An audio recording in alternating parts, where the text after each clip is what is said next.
Le Monaco Economic Board vient d'organiser une mission en Slovaquie et en Moldavie. Chaque pays sa particularité.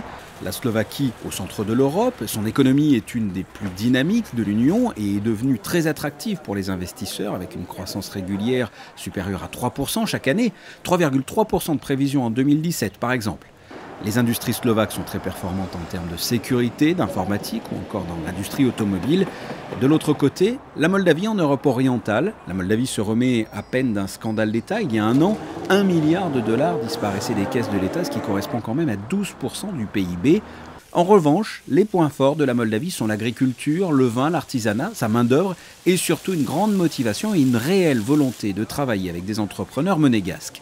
Le Monaco Economic Board a profité de la visite officielle du prince Albert II dans ces deux pays pour y organiser des forums économiques. Le souverain nous ouvre toutes les portes et donc ça nous facilite nos voyages d'affaires, ça facilite les contacts. Nous avons beaucoup plus de businessmen qui viennent nous rencontrer que si nous étions le seul Economic Board. Première destination, Bratislava, la capitale slovaque. Le souverain a ouvert officiellement le forum économique. Michel Dota, à cette occasion, a signé un deuxième accord avec la CCI slovaque afin de poursuivre et de développer les échanges commerciaux entre les deux pays. La délégation économique de Monaco était composée de 24 personnes représentant 18 entreprises.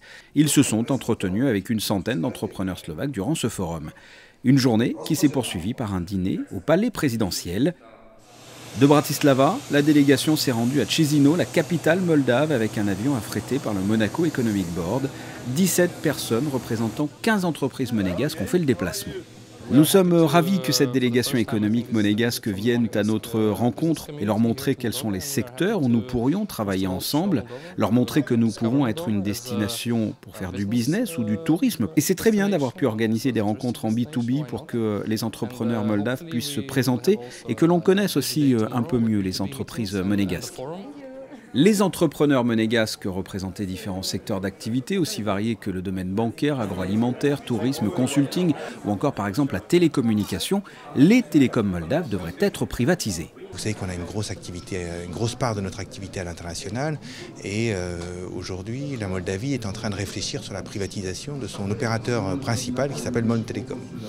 Donc on regarde et du coup j'ai eu l'opportunité de rencontrer le ministre de l'économie, le directeur général de MOL Telecom, la direction de MOL Telecom, le ministre des télécoms aussi et puis le régulateur. Et ce qui était vraiment du coup passionnant, c'est qu'en une matinée j'ai pu avoir un tour très complet de l'opérateur et du coup un certain nombre d'éléments pour regarder, réfléchir si ça fait du sens qu'on ait un partenariat avec eux.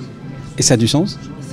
C'est un peu tôt pour le dire, mais en tout cas, ils sont très volontaires et ils sont très ouverts. Au total, 130 entrepreneurs moldaves sont allés à la rencontre de leurs homologues monégasques. Une belle surprise. D'ores et déjà, je sais qu'ils ont été surpris par le nombre de contacts qu'ils ont eus. Ils ne s'attendaient pas du tout à avoir des contacts non-stop toute l'après-midi.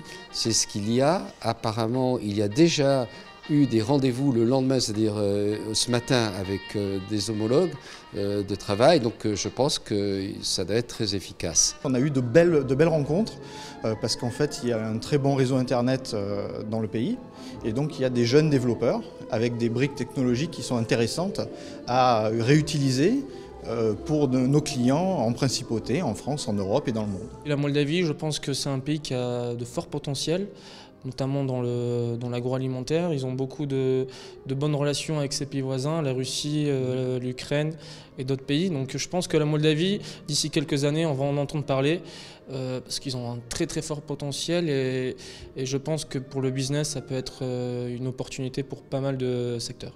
Le souverain a ouvert quelques jours plus tôt le forum économique en Slovaquie. Eh bien, il a clôturé le forum organisé ici en Moldavie, où 2 accords économiques ont été signés par le Monaco Economic Board, avec tout d'abord l'association moldave Business People, et ensuite avec le MIEPO, l'organisation moldave en charge de la promotion des exportations et de la prospection d'investisseurs. Ce séjour économique s'est achevé par un dîner offert par le Premier ministre moldave, Pavel Filip, dans les caves de Krikova, une véritable ville souterraine, près de 120 km. C'est une ancienne mine de pierre qui abrite plus d'1 million de bouteilles, dont des vins uniques. Prochaine destination pour les missions économiques du MEB, du 19 au 22 juin à Tel Aviv, du 23 au 27 juin à Astana et enfin du 5 au 7 juillet en Tunisie.